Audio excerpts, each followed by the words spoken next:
Bienvenidos a un nuevo capítulo de Chismecito Científico. Soy Maite Arévalo. Tenemos como invitado aquí al psicólogo Diego Guaranda, especialista en sexología, y a la licenciada Cecilia Quesada, como nuestra moderadora.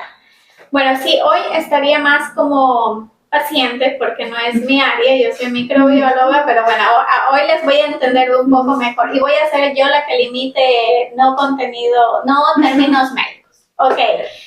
Psicólogo, muchas gracias primero por acompañarnos. La salud física es importante, nos da signos, síntomas, pero la salud mental aún más. Así que cuéntanos un poco más del tema que vamos a hablar hoy.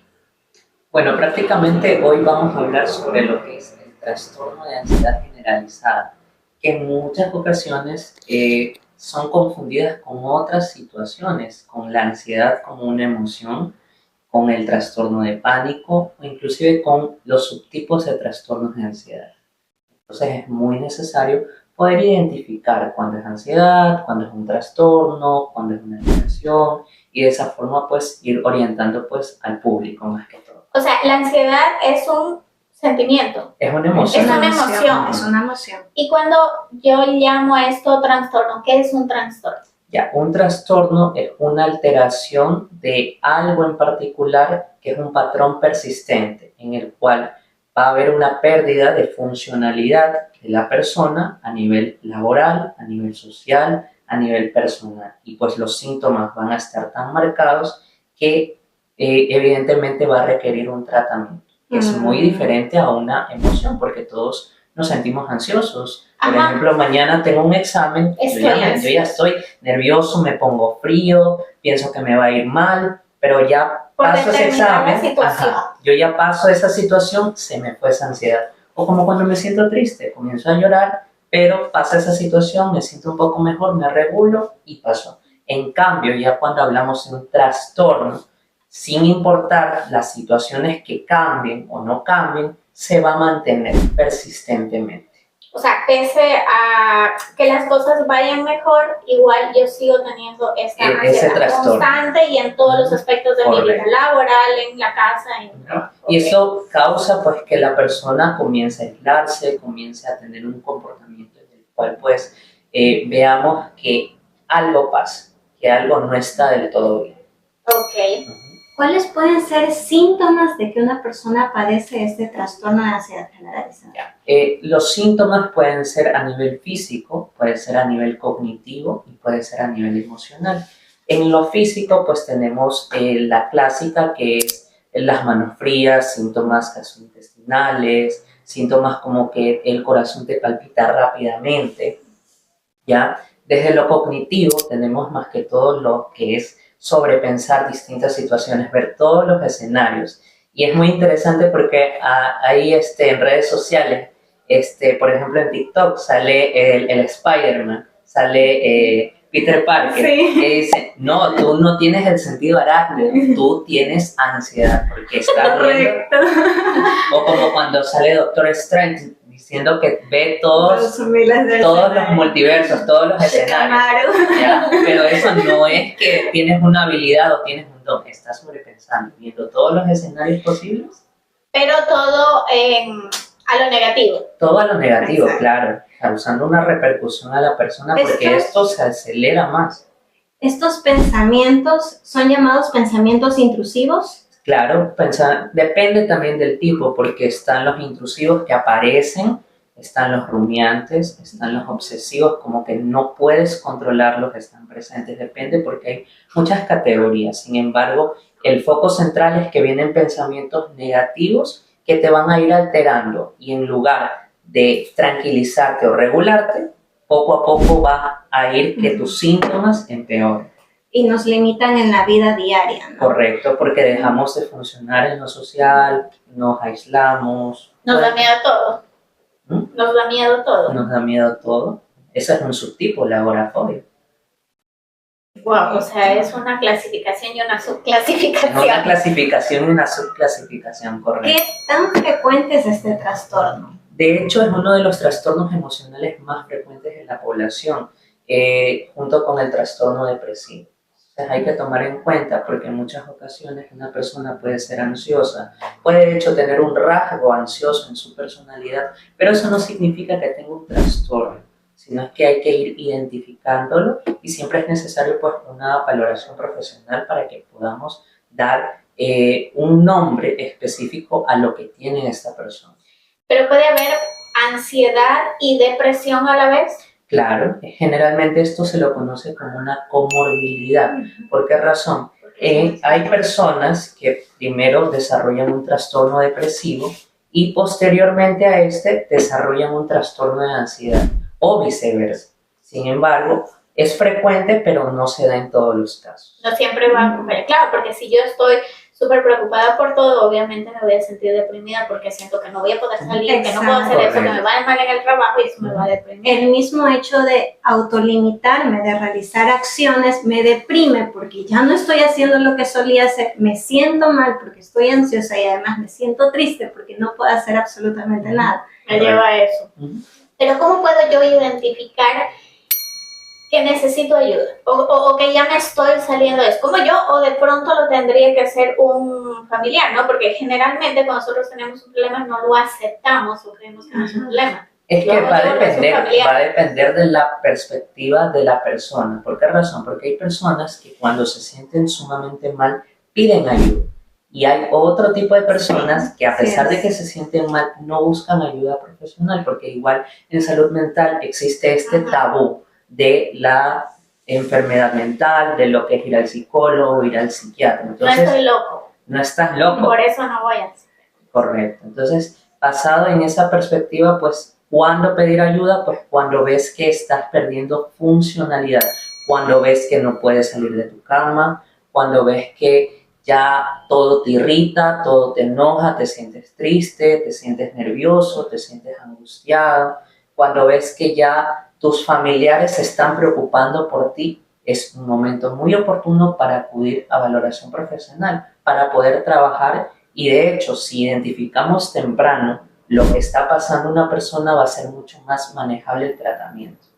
Es que eso es súper importante porque tanto en lo físico como en lo mental, lo que conversamos con la doctora Sara también en drogadicción, o sea, entre más pronto focalicemos el problema y más pronto reciba atención, es mucho mejor. Pero ¿qué tan accesibles son las personas en su experiencia que tienen este trastorno en acceder a recibir terapia? Bueno, generalmente la mayoría de personas que tienen este trastorno de ansiedad van a consulta, van a terapia, porque tienen esa predisposición. Ahora bien, ese es un factor, el factor de motivación. Sin embargo, hay que ver si ese factor se mantiene, porque en muchas ocasiones las personas van a consulta y piensan que ya con la primera consulta, de forma inmediata, ya se resolvió el problema y ya no van a sentirse mal. Pero es algo que tiene que irse trabajando poco a poco, tanto psicoterapéuticamente y farmacológicamente en el caso de que sea necesario. O sea, el tratamiento incluiría terapia, pero también probablemente medicación. Sí, pero no en todos los casos. Va a depender mucho de distintos factores que eso justo lo evaluamos en consulta. Por ejemplo, y esta es otra duda que muchas personas tienen. Primero voy al psicólogo, primero voy al psiquiatra. ¿Dónde voy? Bueno, aquí la respuesta es muy sencilla. Puedes ir con los dos. ¿Por qué razón? Puedes ir primero al psicólogo o primero al psiquiatra. No hay problema en esto. ¿Por qué razón? Porque nosotros dentro de la valoración que realizamos vamos a ir detectando ciertos aspectos. Por ejemplo, si ya vemos que un trastorno de ansiedad tiene una variable orgánica que es causada por algún tipo de enfermedad, el psicólogo va a derivar al psiquiatra porque vamos a necesitar un tratamiento farmacológico coayudante al tratamiento psicoterapéutico. De la misma forma, el médico psiquiatra, al dominar los aspectos biomédicos, va a entender un poco que quizás ese trastorno de ansiedad generalizada se debe a que existen ciertos detonantes en tu contexto, ciertas formas de valorar la realidad, pensamientos que hay que ir trabajando, pues te va a dar el paso al psicólogo para trabajar directamente estos aspectos. Y eso es muy importante porque siempre se trabaja en conjunto, no es que solo me tomo el medicamento y ya se termina el problema, no, porque sin terapia pues se está yendo al vacío toda la medicación. Correcto, es que prácticamente el medicamento lo que hace es calmar el síntoma, calmar ese malestar que tú tienes. Sin embargo, si por ejemplo un tratamiento puede durar 6 meses hasta un año, ¿ya? Pero si no se trabaja la raíz del problema, ¿qué es lo que te hace generar esa ansiedad? Pues obviamente vas a ir nuevamente en un periodo de tiempo porque los síntomas vuelven, porque no has trabajado en terapia cuáles son los detonantes, dónde es la raíz de esa ansiedad, por qué se da y cómo afrontarla adecuadamente cuando se dan estas crisis o estos episodios. Y si vamos al origen del trastorno, ¿por qué se da? ¿Cuáles son las causas? ¿Hay factores predisponentes que nos podría llevar? Ya, depende de muchos factores, como usted lo menciona. Hay factores orgánicos, factores genéticos, pero también factores contextuales. Esto quiere decir, digamos que estoy en un ambiente familiar donde muchas personas me estresan por la carga de cosas que me envían. O por ejemplo, estoy en una carrera muy demandante. Esto va a hacer que se detone mi ansiedad. Sin embargo, si yo tengo un factor predisponente, un factor de vulnerabilidad, de que en mi familia siempre han sufrido de trastornos de ansiedad o tienen un tipo de personalidad ansiosa, eso va a hacer que también yo tenga esa predisposición a generar. Sí, también la genética. O sea, se podría heredar prácticamente. Claro, correcto. Si hablamos de un desequilibrio bioquímico, que ese es uno de los factores también que explican el trastorno de ansiedad, pero no es el único, también tiene que ver con la funcionalidad de nuestro cerebro, la producción de serotonina y ciertos neurotransmisores, que también eso puede pasar a través de la genética y pues yo quizás tengo un déficit serotoninérgico y de esa forma desemboca mi ansiedad, aunque no es el único factor, porque como yo lo dije, está lo contextual, está lo genético, está lo orgánico, está incluido también lo inducido por alguna sustancia. ¿Cómo cuál? Puede ser el cannabis, puede ser la cocaína, puede ser cualquier tipo de estimulante. O sea, los jóvenes que consumen drogas, esto sería un factor predisponente. Correcto. ¡Wow! No solo eso, hay muchas personas que consumen algunos tipos de drogas para calmar la ansiedad, supuestamente. Y de esa forma se altera más. De hecho, por ejemplo, la nicotina que está en el cigarrillo, el tabaco, correcto. Muchas personas dicen, yo me siento relajado cuando me pongo un cigarrillo, pero en realidad la nicotina te eleva la ansiedad. Lo que te calma en ese momento es la respiración progresiva que estás haciendo y da la sensación de tranquilidad. Porque yo he escuchado mucho eso, o sea, estoy nerviosa, me voy a comprar un cigarrillo para pero es el mecanismo de respiración que tú estás utilizando, pero lo que te estás metiendo, tu cuerpo está absorbiendo la nicotina y la cantidad de químicos que hay dentro del tabaco, pues te van a generar ansiedad. ¡Wow! Ahora, una consulta, ahora que lo menciona, la cafeína, porque, por ejemplo, conozco muchas personas que consumen mucho café, me incluyo. ¿Usted? Me incluyo, por eso no sabía que me iba a delatar. Me incluyo. O sea, la cafeína puede ser un detonante a futuro para la ansiedad. La cafeína, de hecho, es un estimulante, lo cual produce que te generes esa sensación de ansiedad porque te activa. Imagínate un día, no tomes café, estás somnoliento, no tienes energía, pero ¿qué pasa cuando ya te tomas un cafecito?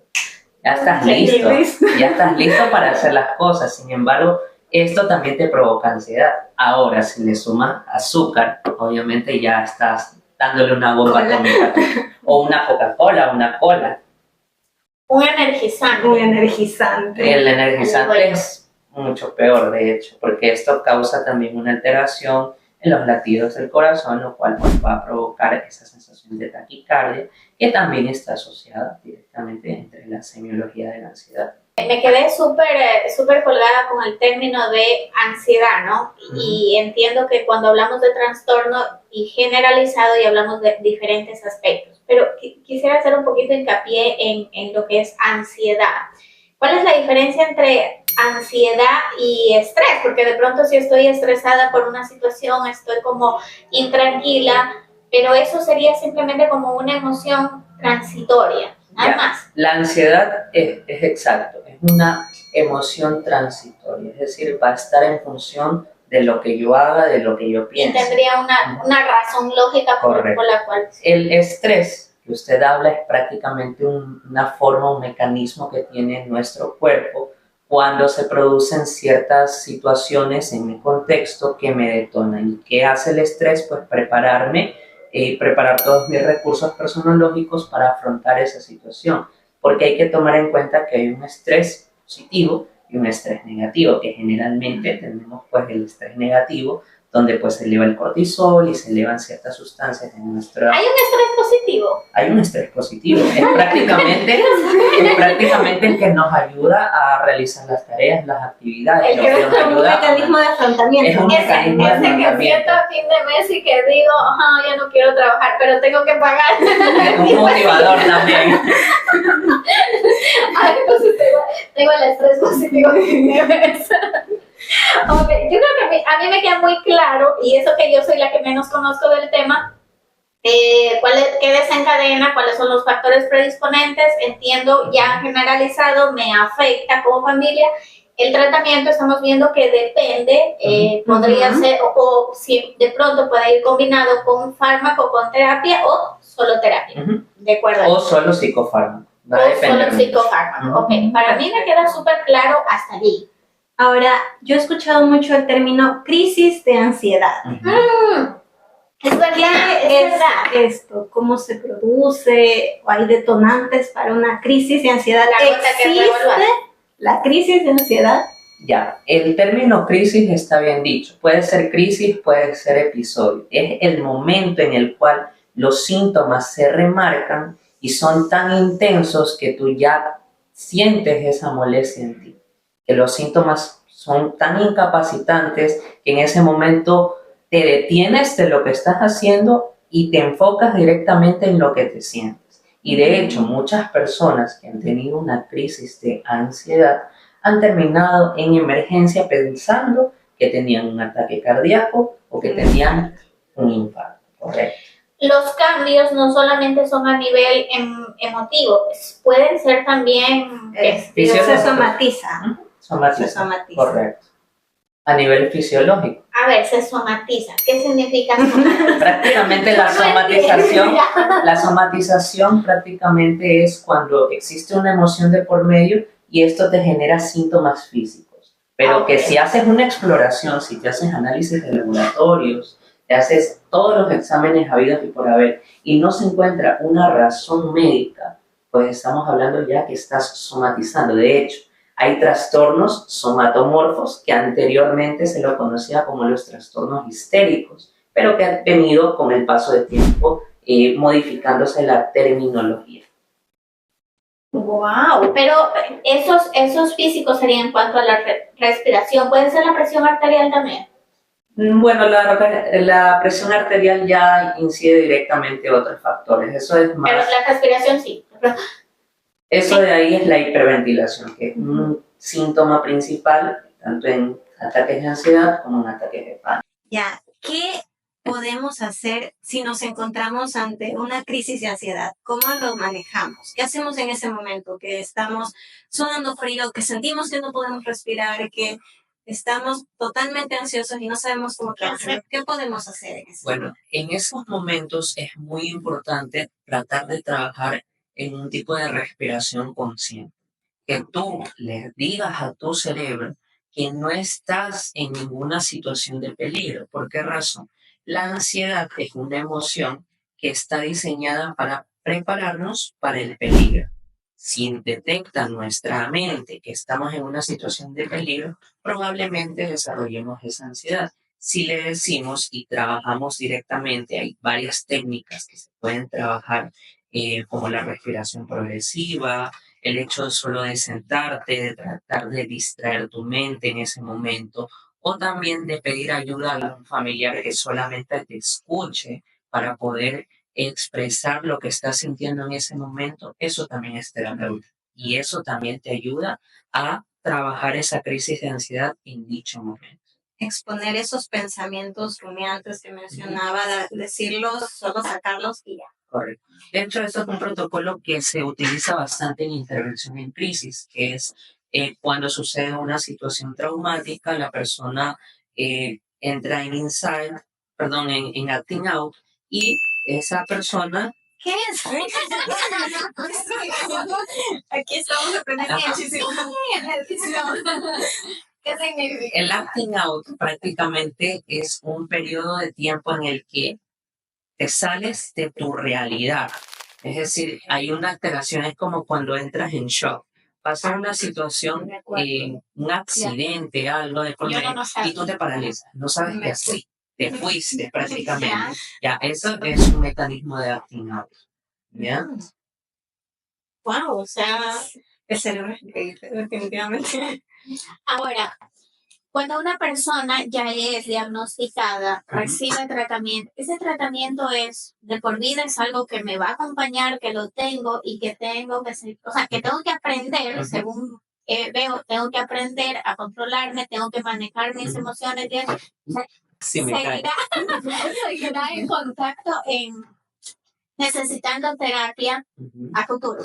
Siempre. No es perenne. Esto de aquí, el trastorno de ansiedad, de hecho, el tratamiento farmacológico como psicoterapéutico va a ser por una cantidad de tiempo determinada.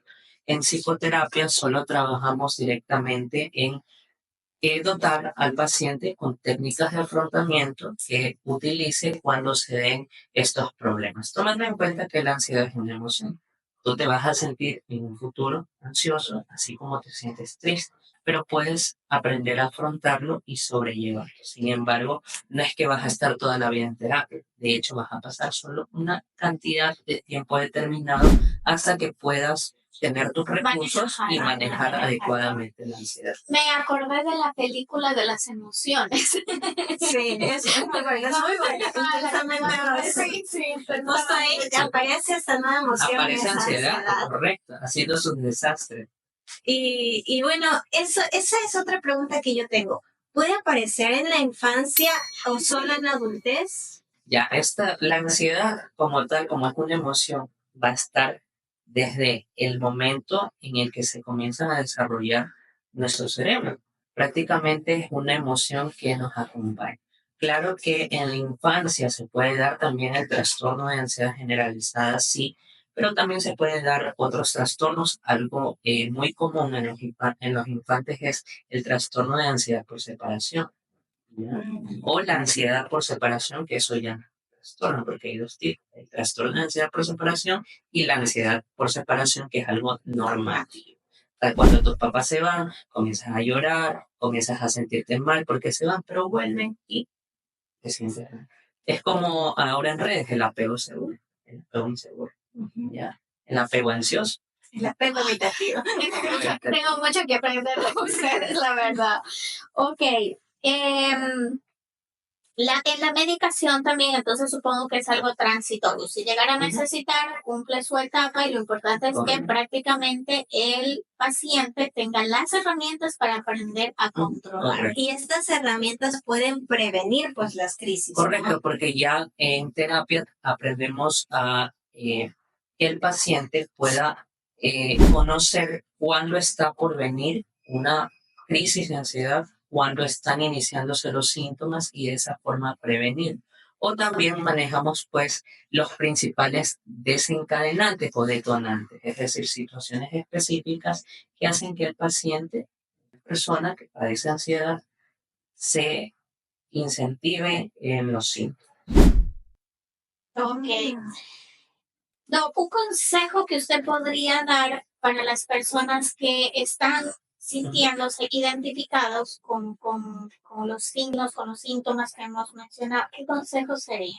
Primero, que no por tener ansiedad piensen que están locos, porque ese es un factor que muchas personas lo piensan. De hecho, la persona que acude al psicólogo, que acude al psiquiatra, es porque busca tener esas herramientas adecuadas para poder afrontar esos síntomas. No significa que está loco, que está mal, significa que en ese momento lo requiere. Por eso es muy importante que nosotros acudamos con un profesional capacitado que nos pueda tratar en esos aspectos, tanto en ansiedad como en distintas situaciones que se dan en nuestro diario vivir que generan un malestar en nosotros y afectan nuestra salud. Exacto. Los traumas en la niñez podrían también ser un desencadenante. Correcto, también puede ser un desencadenante por situaciones paranormativas que pueden haber ocurrido en cualquier edad. Y eso lleva a carreras porque no se han resuelto. Y tenemos pues en adultos que tienen temor a relacionarse, tienen temor a ir a un determinado lugar y eso les produce ansiedad porque son ciertos traumas que no han sido manejados adecuadamente y que no han sido resueltos. Y muchas personas tratan de evitarlo para dejar de sentirse de esa forma. Sin embargo, el hecho de que lo evites no significa que no esté ahí, sino que luego de esto se puede coger mucha más fuerza y volver al momento presente. Porque uno de los mitos es, no voy al psicólogo o al psiquiatra porque no estoy loco, voy a sumar otro y es algo que la verdad, hasta podría decir que cometí el error por muchos años porque yo, en cambio, creía que la depresión, que la ansiedad era para personas, entre comillas, débiles de carácter, que de pronto eran demasiado sensibles a algo. Yo en algún momento de la vida también sentí que tenía de pronto todo para ser feliz, pero algo no me llenaba en mi vida. Y iba perdiendo, como dice el doctor, iba perdiendo la motivación de hacer una cosa y sabía que algo en mí no estaba bien y tenía ciertas circunstancias en mi vida personal y sobre todo en las cuales no sabía por qué actuaba de determinada manera, sin embargo, cuando pasaban yo sabía que estaba mal.